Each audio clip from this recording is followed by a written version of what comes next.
karena tantangan berubah, gitu ya, dan kita harus fleksibel dan kita harus mencari bentuk yang terbaru yang sesuai dengan zamannya, ya Bu, yang sesuai dengan zamannya untuk membawa Islam itu menjadi ini dagangan bagus gitu ya, kalau boleh dikatakan ini dagangan bagus, tetapi yang menjual juga harus kena di zamannya gitu ya. Dia harus memformulasikan, mengartikulasikan dengan baik dan juga harus mempraktekkan dengan baik. Kira-kira begitu reformisme Islam di Indonesia. Kira-kira begitu ya Bu.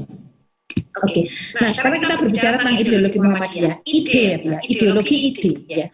Sistem paham yang mengandung konsep, cara berpikir, cita-cita, strategi perjuangan mengenai kehidupan.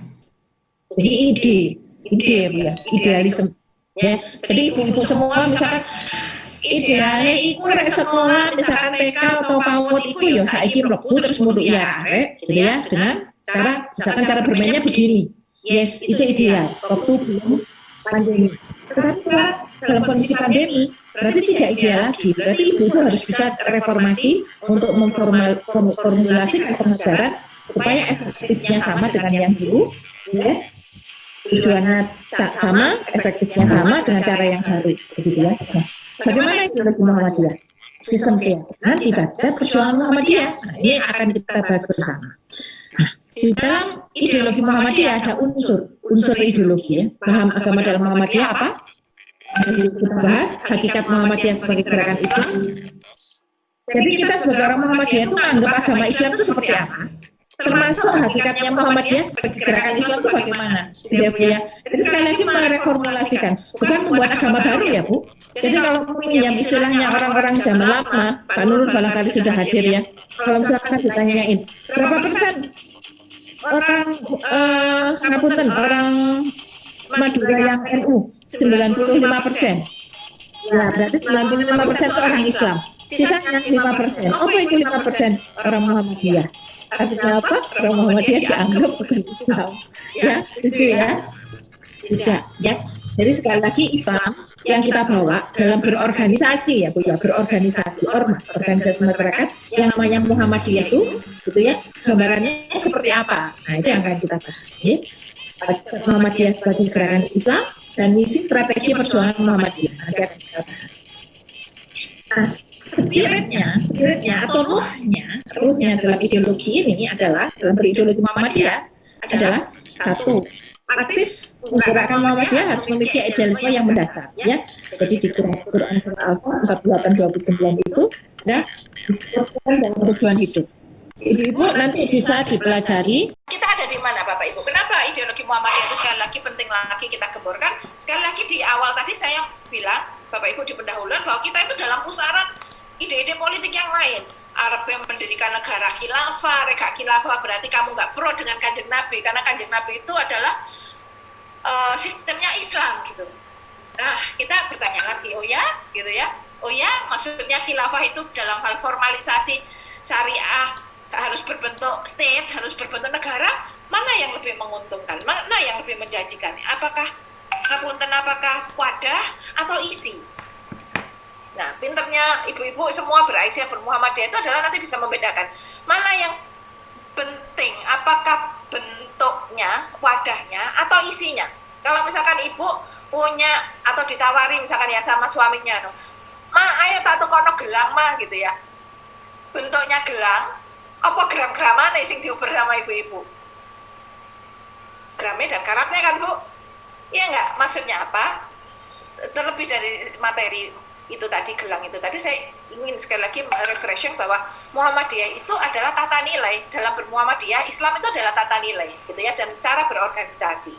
Permasalahan stage di kemudian hari, Allah menghendaki bahwa misalkan akan ada negara khilafiyah atau state yang berbasis Islam, itu tujuan kita bersama. Tetapi dalam hal ini Muhammadiyah selesai dalam pemikiran ideologi dasar negara ini adalah Pancasila ya, yang kemudian itu akan kita perjuangkan ya, dan tidak akan kita ganti stage-nya menjadi negara Islam ya. Nanti itu butuh diskusi yang lebih panjang ya. Kita ada dalam pusaran-pusaran seperti itu Bu, jadi harus cukup percaya diri bahwa kita bermuhammadiyah ini bukan untuk mengganti negara Islam, tidak ya. lebih pada internalisasi Islam kita dan bagaimana menggerakkan organisasi ini sesuai dengan yang disiratkan di dalam matan keyakinan hidup bermuhammadiyah. Kemudian apalagi Bu, anggaran dasar, anggaran rumah tangga Muhammadiyah, lebih pada itu ya, dalam berorganisasi, menggerakkan organisasi. Sehingga minta waktu 5 menit Mbak Edi, karakter gerak ideologis ini yang berbahaya sekali Ibu-ibu. Jadi kalau kita melemah, kita akan gampang terinfiltrasi oleh ideologi yang lain yang sepertinya menjanjikan. Sepertinya menjanjikan itu adalah ini, regang ini kon nggak termasuk orang Islam loh, regang ini kadarmu sebagai umat Kanjeng Nabi berkurang loh, gitu. Nah, nanti harus cukup percaya diri bahwa yang kita perjuangkan ini juga value-nya Kanjeng Nabi, gitu ya. Dengan segala latar belakang Indonesia yang sangat kaya dengan kultur, kita menjadi penengah, ya. Kita menjadi umatan wasaton, ya. Orang yang imbang di antara perimbangan semua sistem nilai, tetapi juga mencerahkan, gitu ya. Mencerahkan dan punya nilai bergeneng yang sangat bagus dengan performa yang sangat bagus. Tujuannya itu. Kemudian fungsi ideologi. Nah, nanti Pak Nurul akan menjelaskan dengan lebih mendalam, saya kira ini ya, menyadarkan kita semua bahwa kita mempunyai kesadaran yang kolektif, yang bersama-sama, dan kita mempunyai komitmen untuk menjalankan misi gerakan Ormas ini, Bu. Ya, supaya rodanya ini loh, Bu, supaya bareng, supaya nggak ada pemikiran sing ngapunten nyeleneh dari apa yang sudah dirumuskan secara baku oleh pendiri-pendiri Muhammadiyah, oleh bapak-bapak atau ibu-ibu yang sudah menginginkan bahwa cita-cita kita masyarakat Islam sebenar-benarnya ini bisa kita jalankan dengan baik, ya, supaya ojo nyeleneh gitu ya. Nah, nanti nyelenehnya di mana, gak nyelenehnya di mana, mudah-mudahan dalam 4 minggu ke depan akan makin bisa kita gali. Nah, ini Bapak Ibu, Ibu-ibu, ideologi Muhammadiyah ada di anggaran dasar ya, harus berdasarkan tauhid, sekali lagi tidak terbeli tauhid, harus ibadahnya juga ada dasarnya dan taat kepada Allah, nomor 1. Kemudian kita hidup bermasyarakat. Karena hidup bermasyarakat ada 2 kemungkinan, kita mewarnai masyarakat atau kita diwarnai masyarakat, cuman itu. Dan itu adalah konsekuensi logis dari kita yang hidup di komunitas. Kemudian mematuhi ajaran Islam dengan keyakinan bahwa ajaran itu adalah satu-satunya landasan kepribadian dan ketertiban bersama untuk kebahagiaan dunia dan akhirat. Setuju, Ibu? Ini Allah yang matur. Kemudian menegakkan dan menjunjung tinggi agama Islam sebagai ibadah pada Allah dan ihsan kepada kemanusiaan. Ittiba, Ibu, ittiba Kanjeng Nabi sebagai role model, kemudian melancarkan amal usaha, perjuangan dengan ketertiban administrasi. Ini substansinya dan matan keyakinan dan cara hidup Muhammadiyah bagi gerakan Islam ya Bu. Gerakan Islam. Gerakan Islam. Kemudian paham agama dalam Muhammadiyah bagaimana fungsi dan misi Muhammadiyah dalam kehidupan berbangsa dan apa? Nah ini kita beramar ma'ruf nahi mungkar itu akidah Islam, sumbernya Quran dan Sunnah. Saya kira ini mengulang kembali ya. Kemudian kita Allah, sunnah Rasul, menggunakan akal pikiran yang sesuai ya. Jadi selalu berkembang ya. Kenapa majelis tarjih itu nggak pernah diem, Bapak Ibu? Karena selalu ada perkembangan zaman, perkembangan teknologi yang kemudian Islam itu harus kompatibel gitu ya. Islam itu luas gitu ya. Terus kemudian gimana caranya supaya semuanya itu ada hukumnya gitu ya. Oleh karena itu majelis tarjih juga bekerja keras bagaimana supaya ada dasarnya. Oke, saya kira itu Bu Heti. Kemudian maaf saya nyuwun ini terakhir. Tantangannya apa di era milenial Bapak Ibu? Sekali lagi, bagaimana menyikapi era milenial dan mempersiapkan generasi milenial dari segi ideologi Perserikatan Muhammadiyah Ibu-ibu. Karena sekarang zamannya beda ya Bu. Revolusi industri 4.0 ini menjadi ruang dan arena kita semua ya, yang kita harus siap dengan teknologi. Jadi ibu-ibu meskipun maturnya aku gaptek gitu, sama saya juga gaptek, tapi gimana supaya belajar alon-alon supaya kita bisa mengikuti perkembangan, supaya ngapunten nggak digoroi sama putranya, nggak digoroi sama cucunya dalam hal teknologi. Nah ini penegasan dan komitmen kita dalam bernegara Bapak Ibu, bahwa Muhammadiyah sudah menetapkan bahwa konsep negara Pancasila sebagai dar al-ahdi wa asyahadah, artinya sebagai negara kesepakatan nasional ya Bu. Jadi nggak boleh ada ideologi yang lain ya, sebagai negara tempat pembuktian atau kesaksian untuk menjadi negara yang aman dan damai ya Bu. Jadi walaupun kufur ya. Nah, tantangannya kita harus tetap maju Bapak Ibu, nggak boleh gaptek, harus mengikuti perkembangan zaman karena memang sudah eranya ya.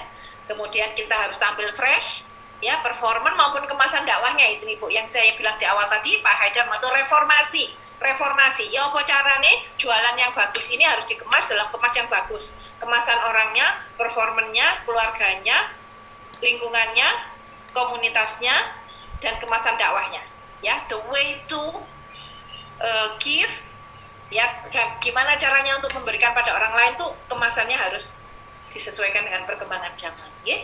Jadi tidak boleh kalah dengan tantangan zaman Bu ya. Saya kira itu Bu Eti. Jadi kita perlu aksentuasinya adalah dengan paradigma pengkaderan seperti ini supaya kita dasar penguatannya dan penanaman ideologinya persyarikatan dalam bermuhammadiyah ini kita diingatkan kembali dan implementasi termasuk tradisi pengkaderan ya, tidak sekedar ada kegiatan Bapak Ibu tapi dibudayakan. Kemudian pengayaan instrumen pengkaderan seiring perubahan zaman, up to date, instrumennya up to date, dan di era milenial ini saya kira merupakan tantangan kita semua ya Bapak Ibu ya. Matur nuwun begitu Bu Eti, mohon maaf molor, asru minallah wal fathul qarib wa basyiril mu'minin. Assalamualaikum warahmatullahi wabarakatuh. Waalaikumsalam. Terima kasih kami sampaikan kepada Ibu Dr. Sri Sunarti atas materi yang sangat luar biasa disampaikan kepada peserta sekolah ideologi kader pada siang hari ini.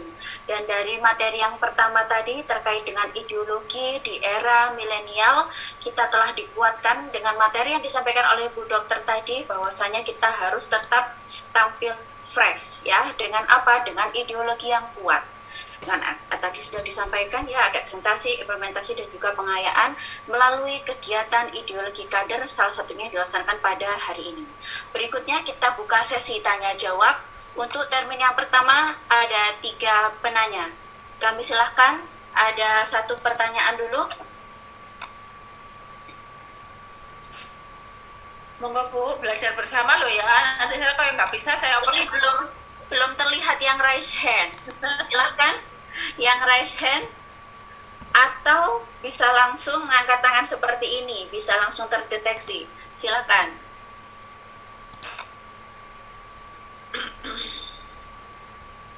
Monggo Bu. Ada Bu Mai, nanti kalau saya nggak bisa Bu Mai yang jawab. Sama-sama belajar. Ya. Silakan Ibu. Kalau tidak ada, saya boleh melanjutkan ceritanya tadi, Mbak Eti. Oke, silakan Bu Tanti, 10 menit lagi sambil menunggu pertanyaan. Oke, Ibu, saya ada buku ini bagus banget. Ini. Ya, ini Bapak Profesor Zainuddin Maliki ini, Bapak kita di PWM, ya, yang dulu adalah mantan rektor Universitas Muhammadiyah Surabaya dan dosen di beberapa perguruan tinggi di Pascasarjana di Surabaya. Beliau kemarin sempat terjun ke politik, kalau tidak salah DPR RI. Mudah-mudahan lolos ya, saya tidak follow up berikutnya. Beliau ini adalah dosen sosial dan dosen politik ya. Bagaimana dalam buku ini dijelaskan, sih pengkaderan itu kok penting gitu ya. Kenapa penanaman ideologi dalam Muhammadiyah itu kok penting sekali? Betul Bu, Ibu, kita semua pada tantangan, ngapunten ya Bu. Ini dalam hal pragmatis kita bercerita ya. Kita tenaga asing luar negeri itu datang banyak. Dulu perjanjiannya pemerintah itu maturnya malah ngerasani pemerintah ya, nggak apa-apa, ngerasani dalam hal nanti untuk solusi.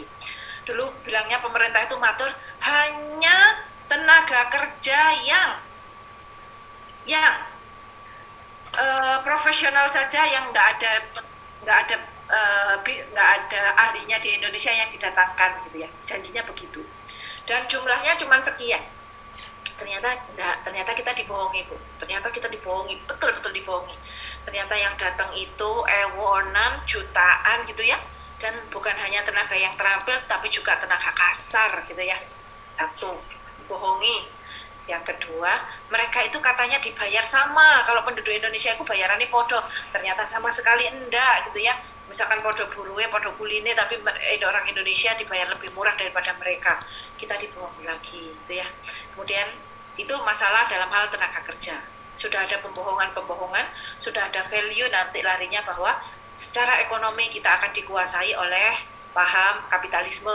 Orang atau sekumpulan orang yang setuju bahwa Rek di kono ono modal, rek di kono aku duwe aku berhak untuk membeli semua. Kedua, dalam hal hukum, gitu ya.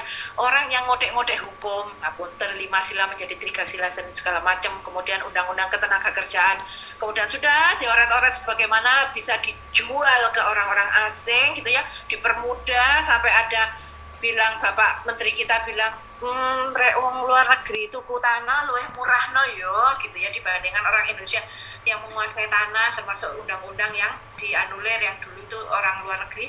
Warga negara bukan Indonesia nggak boleh menguasai tanah gitu ya, menguasai hajat hidup, ternyata itu sudah dianulir undang-undangnya, kemudian diperbolehkan. Dalam bidang hukum kita sudah dibohongi lagi. Kemudian undang-undang dasar dalam hukum lagi ya Bu, di amandemen yang Presiden Indonesia orang Indonesia asli, kata-kata aslinya sudah dihapus, artinya tidak perlu orang asli Indonesia, tidak perlu harus pribumi, tetapi orang yang punya KTP dianggap dia warga negara Indonesia boleh jadi presiden. Artinya apa? Wong Islam kita dikuyo-kuyo oleh ideologi yang lain, kapitalisme, ya nggak Bu? Orang yang menghalalkan segala cara, liberalisme, belum lagi nanti komunisme yang bukan partainya yang kita takuti, tetapi adalah praktek-praktek apa Bu? Komunisme serba boleh, serba halal, ya enggak? Mereka punya apa? Memori-memori jelek masa lalu, kemudian ingin membalikkan. Kayak di aku dikalah nabi wong Islam, saya ini misalkan wong Islam harus kita kalah. Itu bukan suatu maksudnya ideologi yang jelas secara dia perpartaian, perpolitikan, tetapi adalah value oleh sekelompok orang yang ingin supaya praktek-praktek idealisme itu ada di Indonesia. Kemudian nanti belum lagi apa? Pencitraan, ya enggak? Main mata sing saiki berkuasa, mestinya nggak boleh konflik kepentingan dia dengan orang kaya, tetapi main mata kong kali kong. Yang tadi ada istilah kolusi, ya. Kon oleh biro, aku oleh opo, kon dadi opo, aku dadi opo, aku kok kewene opo. Kolusi itu adalah ideologi di luar dari kita semua yang sangat menghantui, Oleh karena itu sekali lagi pengkaderan ini, kelas kader ini adalah pentingnya adalah kita ada di mana sih? Kita ada di mana? Rek wong Islam itu supaya kita bisa menguasai dalam sistem yang ada di Indonesia, gampangannya supaya bumi kekayaan alam tuh balik nang wong rakyat lah, misalkan ya. Supaya misalkan Freeport itu bisa milik kita lah, supaya tambang-tambang itu bisa menjadi sebesar-besarnya kekayaan yang bisa kembali lagi ke rakyat lah. Nah itu kalau nggak kita reformasi dalam hal pemikiran dan performance, ya nggak Bu, termasuk anak-anak kita disiapkan untuk menjadi generasi yang militan, itu nggak akan kita rebut selamanya orang yang Bu Tati, sudah mulai ada penanya yang masuk ini. Ibu Khalilah dari TK Aba 6 Turen, silahkan Ibu. Bu Khalilah, silahkan.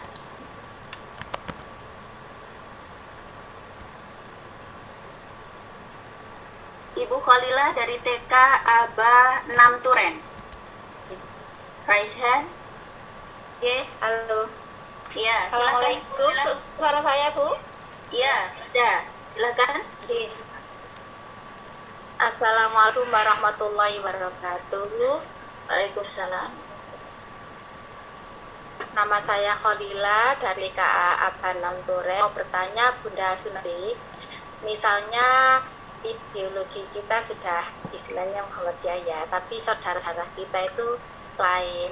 Nah, suatu saat ada yang meninggal, sehingga kita kalah untuk itu ya, misalnya gini aja saudara kita gitu Freeport, saya apa yang harus saya lakukan seperti itu. Terima kasih. Assalamualaikum warahmatullahi wabarakatuh. Waalaikumsalam warahmatullahi wabarakatuh. Langsung jawab. Otonon Bu Khalila, nanti tentang bagaimana untuk praktek peribadahan, gitu ya, dalam praktek peribadahan, nanti saya nyuwun ke Bu Mei, nanti diformulasikan ya Bu Mei, mana yang gini, mana yang Majelis Tarjih itu memberikan arahan, karena memang dalilnya itu kalau di kedokteran itu ada evidence base itu yang dasarnya paling tinggi, yang dia rujukannya paling jumhur ulama. Jadi sebagian besar ulama ke itu, ya. Jadi kalau di dalam praktek beribadah sendiri-sendiri, kalau misalkan berbeda antara kita dengan saudara kita yang lain, itu menghindari perbedaan. Maksudnya dalam hal ibadah itu, kalau misalkan satu gawe kabiro, satu Allahumma ba'id baini, dua-duanya kan itu ada kan hadisnya nggak boleh bertentangan, nggak boleh itu dipakai bahan untuk berpecah belah. Itu dalam hal ibadah ya Bu, karena di mana di situ ada dalilnya, di mana di situ ada pedomannya, dan semua ada sumbernya, kita tidak boleh bertengkar, ya. Itu dianggap kekayaan hasanah dalam berislam, ya, dan itu sunatullah. Perbedaan itu selalu ada. Tetapi yang kita bicarakan di ideologi bermuhammadiyah ini adalah dalam hal menggerakkan organisasi, dan cara kita bersikap menjual Islam ini sebagai barang dagangan yang bagus. Jadi saya lebih setuju dalam hal internalisasi, Bu. Internalisasi, saya ngoreksi saya sendiri, misalkan ya, kok gak iso yo sedino iku misalkan marekno sak juz ngaji, kok harus waktune mepet sing dibaca cuman artinya saja untuk lapor di dewan juz. Wong dhisik iku lho, misalkan salafus saleh itu dalam seminggu itu bisa khatam 3-4 kali gitu. Berarti kan jauh kecepatannya untuk ngaji itu kan jauh gitu.